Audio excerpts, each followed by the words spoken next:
இங்க காவேரியுமே தன் மனசுக்குள்ள இருக்கிற எல்லா விஷயத்தையும் இந்த பக்கம் விஜய் கிட்ட போட்டு உடைக்கிறாங்க. அதாவது நீங்க என்கிட்ட அனுமதி வாங்காமலே நீங்களும் நிவினும் அக்ரிமெண்ட் போட்டு அவங்களுக்குள்ள பேசிக்கிட்ட விஷயம் எல்லாம் எனக்கு தெரியாத நினைச்சிட்டு இருக்கீங்களா?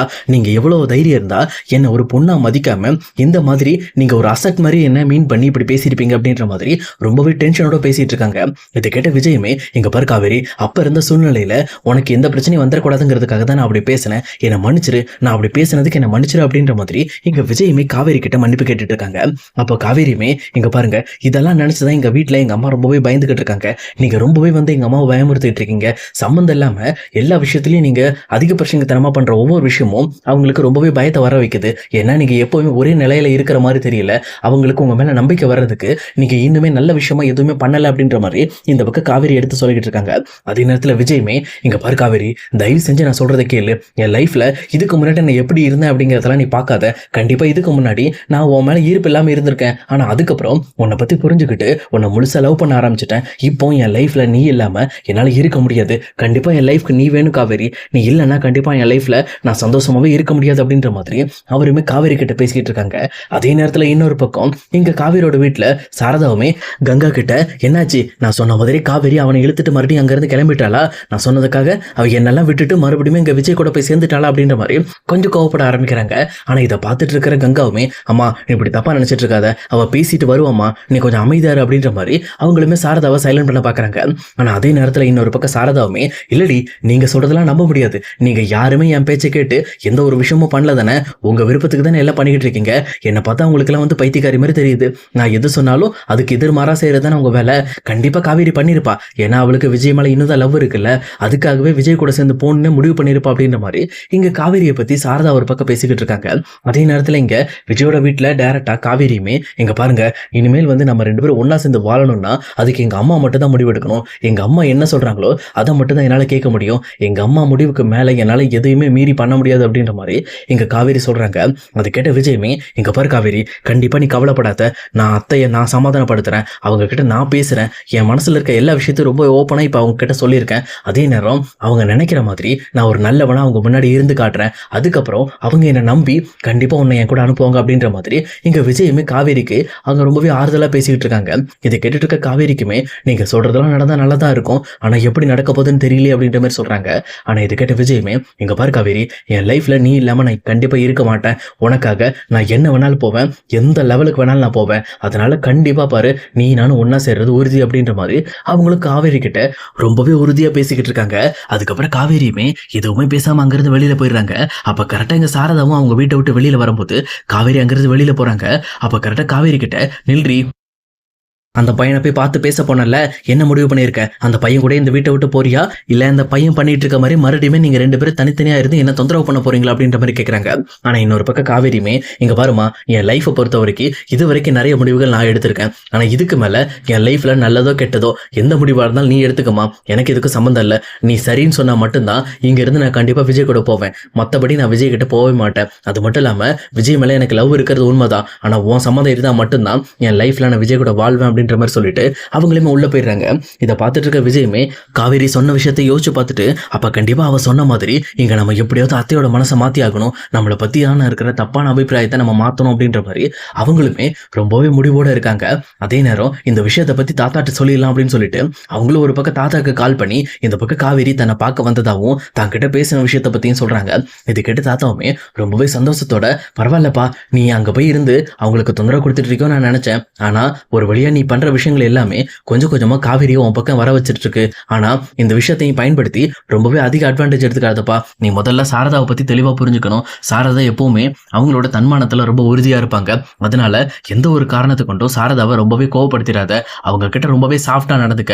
அவங்க கிட்ட உன்னை பத்தியான விஷயங்களை பத்தி எடுத்து சொல்லு. நீ எந்த மாதிரி, இதுக்கு மேல நீ எப்படி இருப்ப அப்படிங்கிற விஷயத்த பத்தி ரொம்பவே தெளிவா அக்யூரேட்டா அவங்களுக்கு நீ புரிய வை. ஆட்டோமேட்டிக்கா அதுக்கப்புறம் சாரதாவே காவேரி அவங்க கூட அனுப்பி வைக்கிறதுக்கான வாய்ப்புகள் நிறையவே இருக்கு அப்படின்ற மாதிரி இங்க தாத்தாவும் மோட்டிவேட் பண்ணிக்கிட்டு இருக்காங்க. அதே நேரத்துல தாத்தாவுமே இந்த பக்கம் விஜயை பார்க்கணும் அப்படின்னு சொல்லி ஆசைப்படுறாங்க. அப்ப கரெக்டா விஜயுமே, தாத்தா நான் வேணா உங்களை அங்க பார்த்துட்டு போட்டோமா அப்படின்ற மாதிரி கேட்கறாங்க. ஆனா இதை கேட்ட தாத்தாவுமே, இல்லப்பா நீங்க வர வேண்டாம், நீ அங்க இருந்து பண்ற விஷயங்கள் எல்லாமே அங்க காவேரியை நீ கூட்டிட்டு வரதுக்காக தானே பண்ணிட்டு இருக்க. நான் உன்னை பாக்குறேன்ப்பா, நீ எங்கன்னு எனக்கு அட்ரஸ் மட்டும் அனுப்பு, நான் வந்துடுறேன் அப்படின்ற மாதிரி அவங்களும் இந்த பக்கம் விஜய் கிட்ட அட்ரஸ் வாங்குறாங்க. ஆனா இந்த மாதிரி தாத்தா விஜய் கிட்ட பேசிட்டு இருக்க விஷயத்த எப்பவும் போல இங்க ராகினி நின்று ஒட்டு கேட்டுட்டு இருக்காங்க. அவங்களுமே இங்க விஜய் சொல்ற அட்ரஸ் எல்லாத்தையுமே தாத்தாவும் நோட் பண்ணிக்கிட்டு இருக்காரு. அந்த அட்ரஸை கரெக்டா கேட்ட ராகினியுமே, ஓஹோ அப்பனா விஜய் வந்து கொஞ்ச நாளா வெளியூர் போறேன்னு சொல்லிட்டு இந்த மாதிரி காவேரியை கன்வின்ஸ் பண்றதுக்காக காவேரி வீட்டுக்கிட்டே போய் தங்கி இருக்காரா? ஓகே ஓகே, அப்ப அங்கேயே போய் நம்ம அவருக்கு ஒரு பாயசத்தை போட்டா எல்லாமே சரியா போயிடும் அப்படின்ற மாதிரி இங்க ராகினியுமே அடுத்த கட்ட பிளானா இந்த பக்கம் விஜய காவேரி வீட்டுல இருக்க எல்லாருமே வெறுக்கணுங்கிறதுக்காக ஒரு பயங்கரமான திட்டம் போட்டுட்டு இருக்காங்க. சொல்லப்போனா இங்க வெண்ணிலாவை அங்க கூட்டிட்டு போறதா அவங்களோட பிளானு. அதுக்கு ஏற்ற மாதிரி இங்க வெண்ணிலா கிட்ட போயிட்டு, எங்க பாரு வெண்ணிலா, உன்னை உங்க விஜய் கிட்ட கூட்டிட்டு போலான்னு இருக்கேன், நீ அதனால என் கூட சேர்ந்து வருவியா அப்படின்ற மாதிரி இங்க வெண்ணிலா கிட்ட கேட்கறாங்க.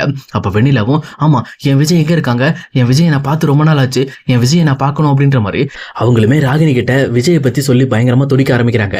அப்ப ராகினியுமே, இது போதுமே, இவ்வளவு வச்சே கண்டிப்பா விஜயும் காவேரி ஒன்னு சேரோட பண்ணிடலாமே அப்படின்ற மாதிரி ரொம்பவே சந்தோஷத்தோட, சரி ஒன்னும் கவலைப்படாத, நம்ம இப்ப வேண்டாம், நம்ம ஈவினிங் போலாம் அப்படின்ற மாதிரி சொல்லிட்டு டைரக்டா அவங்களுமே அப்படியே சைலண்ட் ஆயிடுறாங்க.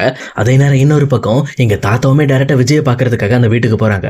அப்ப இந்த மாதிரி தாத்தா உள்ள வரதை பார்த்த உடனே காவேரியுமே, வாங்க தாத்தா எப்படி இருக்கீங்க அப்படின்ற மாதிரி ரொம்பவே சகஜமா விசாரிச்சுக்கிட்டு இருக்காங்க. அப்ப கரெக்டா தாத்தாவுமே இந்த பக்கம் வந்து, இல்லம்மா நான் விஜயும் உன்னையும் பார்த்துட்டு போலான்னு வந்தேன் அப்படின்ற மாதிரி ரொம்பவே கேஷுவலா உள்ள வராங்க. அப்ப கரெக்டா விஜயோட வீட்டை கட்டி இங்க தான் அவர் இருக்காரு, நாங்க அங்கதான் இருக்கோம் அப்படின்ற மாதிரி காவேரி சொல்லிட்டு டைரக்டா அவங்க வீட்டுக்குள்ள போயிடுறாங்க. இன்னொரு பக்கம் இங்க தாத்தாவுமே விஜயை பாக்குறதுக்காக விஜயோட ரூம்குள்ள போறாங்க. ஆனா அங்க போய் பார்த்தா விஜயுமே காய்கறி எல்லாம் கட் பண்ணிக்கிட்டு சமைக்கிறதுக்காக பக்காவா ரெடி பண்ணிட்டு இருக்காரு. இதை பார்த்தோன்னே இந்த பக்கம் வந்து தாத்தாக்கு பயங்கர ஆச்சரியமாயிடுது. என்ன விஜய் இது, நீ வீட்டுல இருக்கும் போதே கிச்சனுக்குள்ள போக மாட்டேன், இப்ப நீயே சமைக்கிற நிலைமை ஆயிடுச்சா?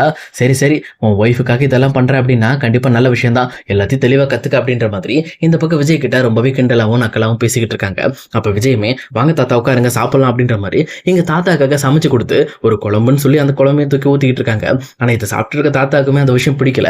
பட் இருந்தாலும் பரவாயில்ல, என் பேரன் இவ்வளவு ரிஸ்க் எடுத்து இந்த குழம்பு செஞ்சிருக்கான், நான் சாப்பிடாம இருப்பேன் அப்படின்ற மாதிரி அவருமே ரொம்பவே ரெகுலரா சாப்பிட்டுக்கிட்டு இந்த பக்கம் விஜய் கிட்ட, என்னப்பா இங்க இருக்கிறது ரொம்பவே கஷ்டமா இருக்கா, எப்படி இருக்கு அப்படின்ற மாதிரி ரொம்பவே சாதாரணமா விசாரிக்க ஆரம்பிக்கிறாங்க.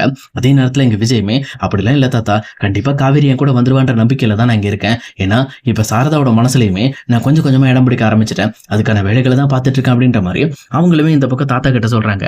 இதை கிட்ட தாத்தாவுமே சாப்பிட்டு முடிச்சுட்டு, சரி எதுக்கும் ஒரு டைம் நான் சாரதாவை பார்த்துட்டு போயிடுறேன் அப்படின்னு சொல்லிட்டு டைரக்டா இங்க சாரதாவையும் காவேரியும் பாக்குறதுக்காக அவங்க வீட்டுக்கும் போறாங்க.